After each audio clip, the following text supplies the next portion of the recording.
Livro de 2 Crônicas, capítulos 15 a 18.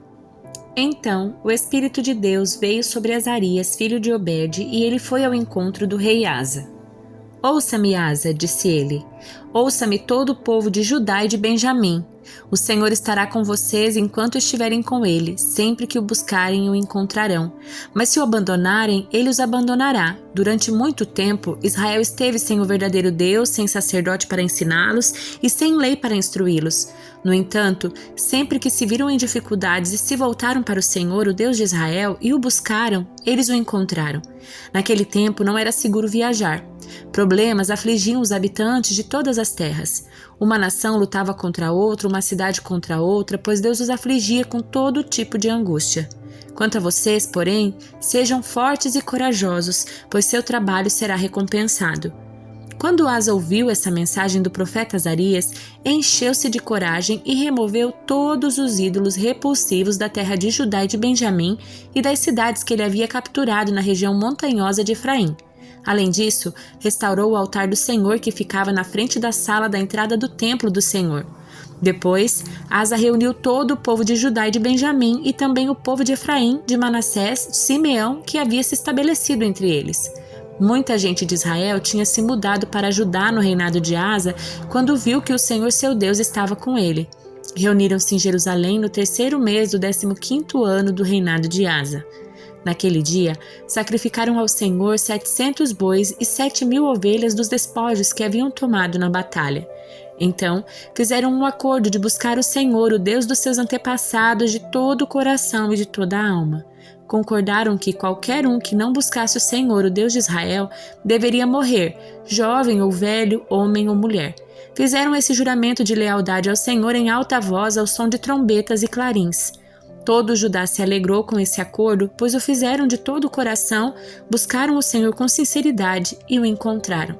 E o Senhor lhes deu descanso de todos os lados. O rei Asa chegou a depor sua avó Maaca da posição de rainha-mãe, pois ela havia feito um poste obsceno para a deusa Será. Derrubou este poste obsceno, quebrou e o queimou no vale de Cedron. Embora os santuários idólatras não tivessem sido removidos de Israel, o coração de Asa permaneceu inteiramente fiel durante toda a sua vida. Ele trouxe para o templo de Deus a prata, o ouro e os diversos utensílios que ele e seu pai haviam consagrado. Não houve mais guerra até o 35º ano do reinado de Asa.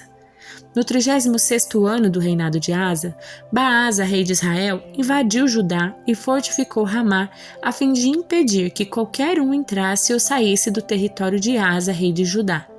Em resposta, Asa removeu a prata, o ouro dos tesouros do templo do Senhor e do palácio real. Enviou a prata e o ouro a Ben-Hadad, rei da Síria, que governava em Damasco, com a seguinte mensagem: façamos um acordo, você e eu, como aquele que houve entre seu pai e o meu. Envio-lhe prata e ouro. Rompa seu acordo com Baasa, rei de Israel, para que ele me deixe em paz.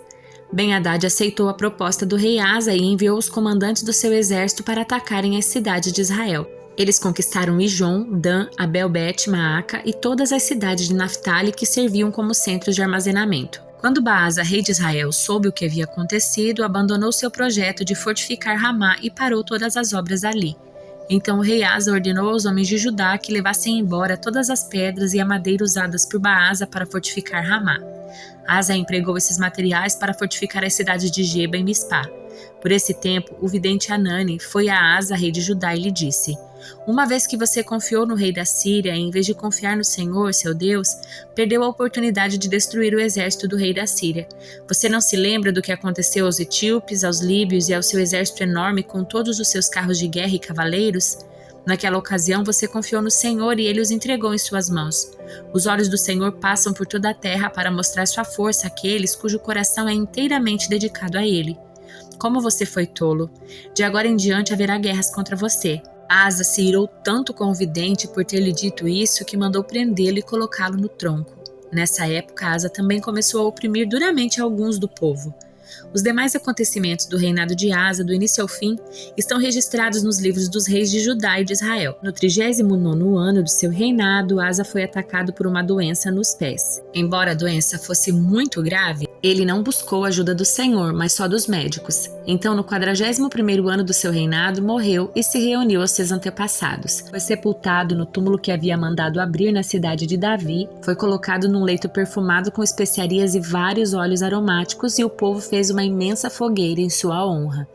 Josafá, filho de Asa, foi seu sucessor. Ele fortaleceu Judá para que pudesse resistir a Israel.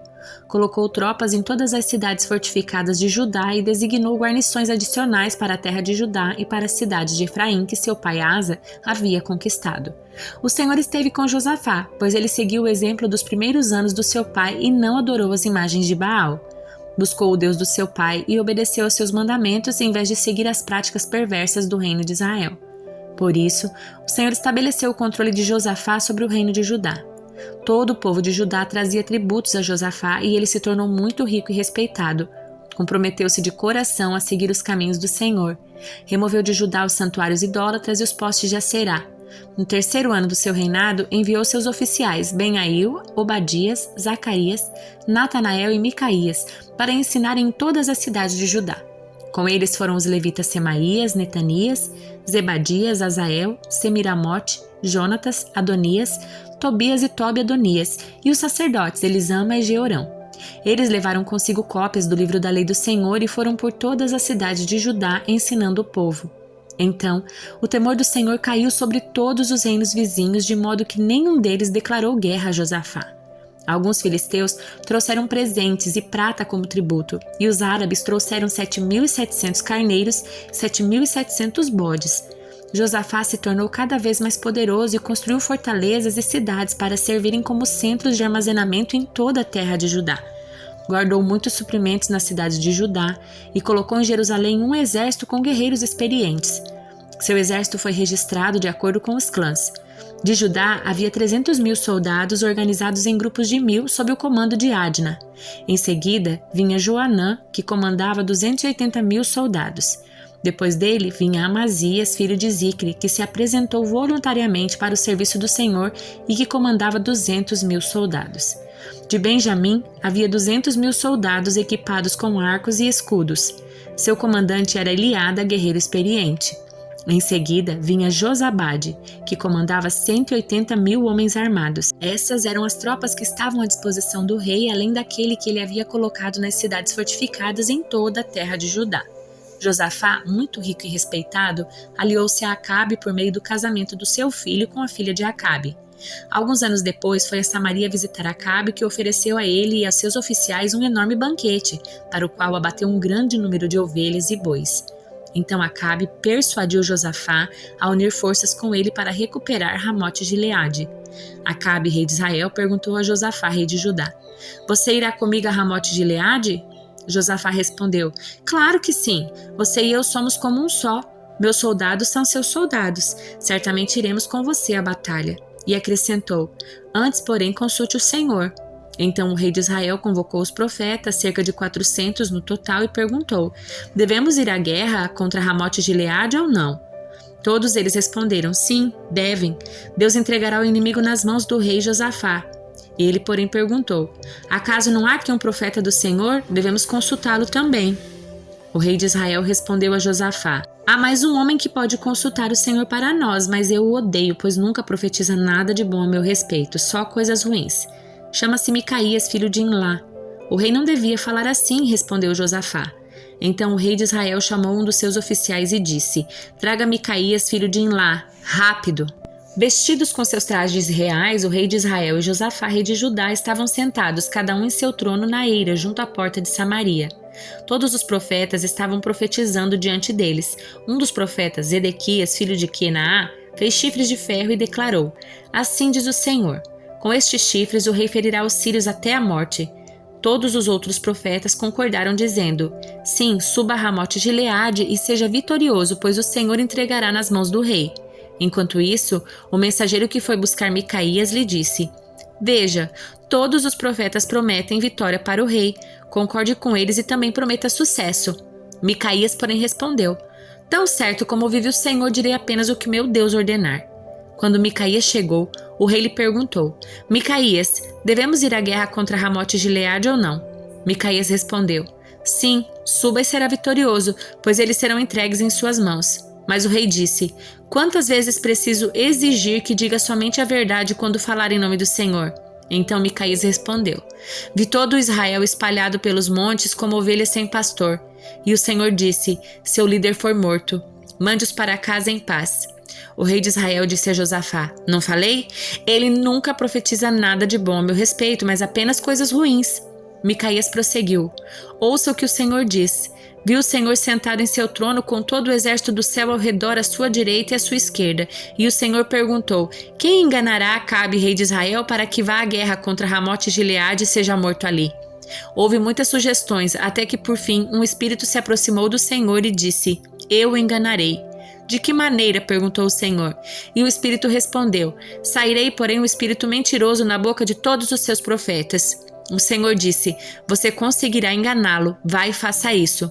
Como vê o Senhor, pôs um espírito mentiroso na boca de todos os profetas, pois o Senhor decretou sua desgraça.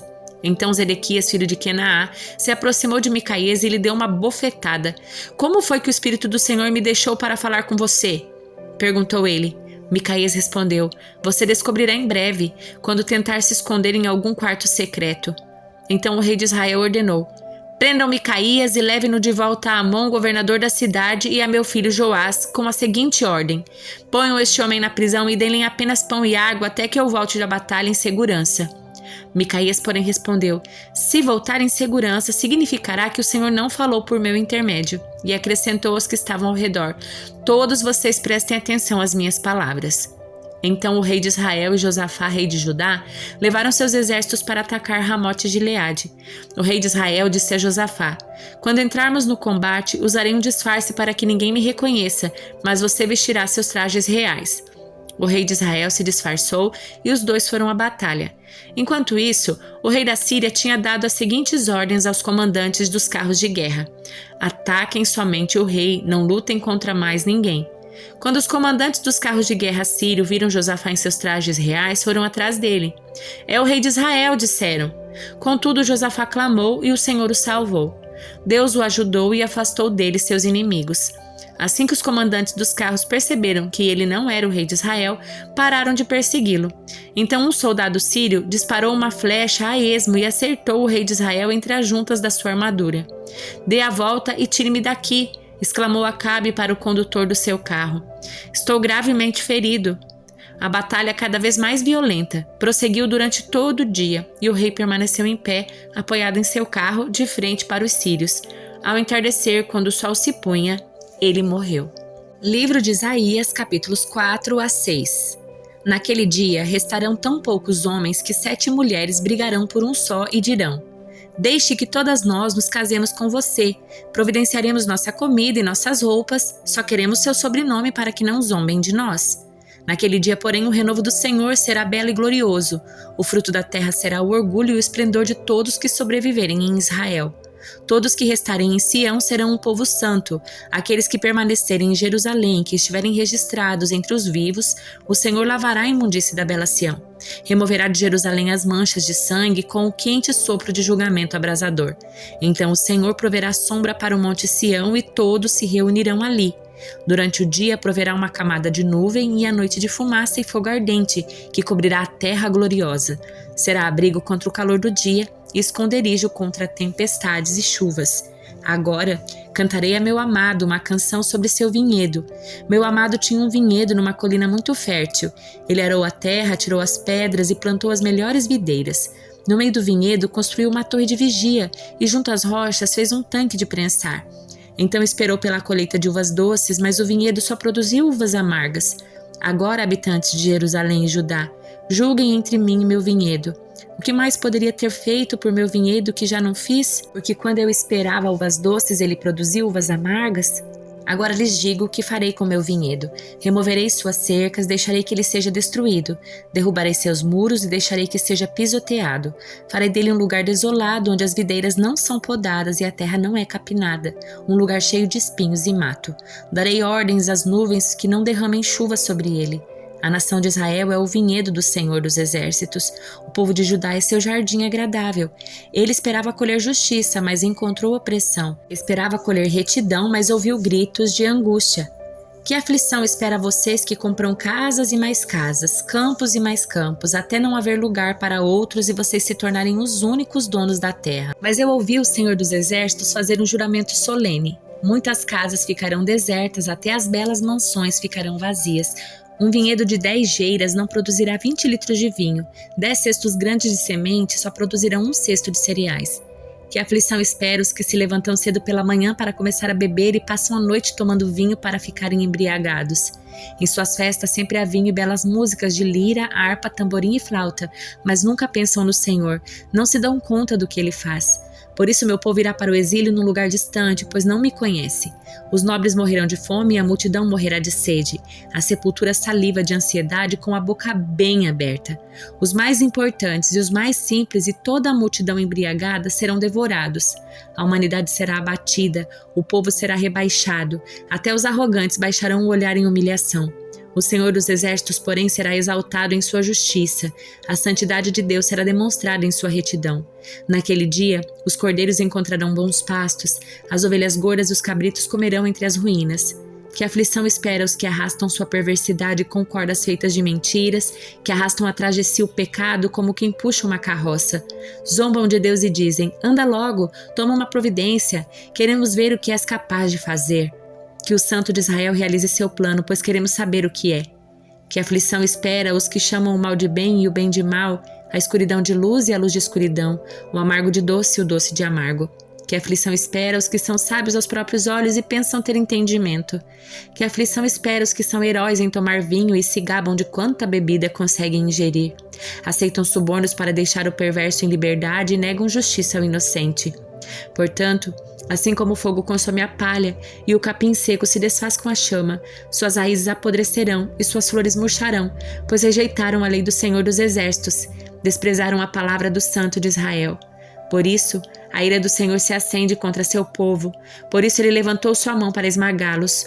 Os montes estremecem, os cadáveres do povo estão espalhados pelas ruas como lixo. Mesmo assim, a ira do Senhor não se satisfará, sua mão ainda estará levantada para castigar.